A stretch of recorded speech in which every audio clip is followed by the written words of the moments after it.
Making tracks through the tundra.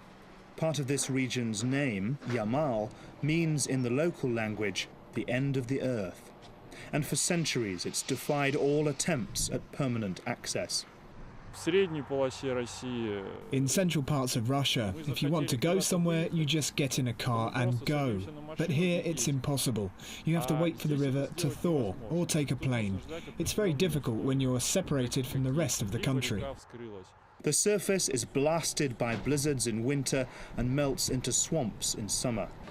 Supports for bridges have to be driven dozens of meters deep, and the road's foundations packed down repeatedly to stop it collapsing back into the tundra. This giant project is an attempt to bring transport to the land at the end of the earth.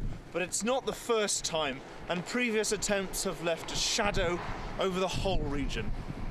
Started in 1949, tens of thousands of Gulag prisoners toiled in summer heat and Arctic cold on Stalin's dream of a trans-polar railway line.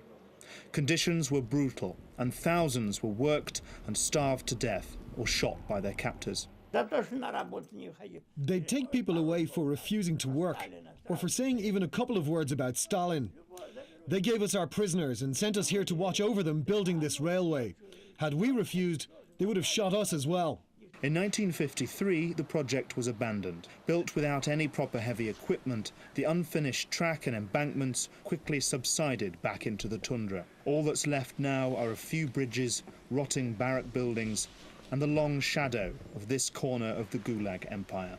This bridge is part of Stalin's infamous Road of Death. But since this project and so many others have failed to put permanent roads here in the Russian Arctic, some of the only people to see these sad historical monuments are teams of off-road drivers.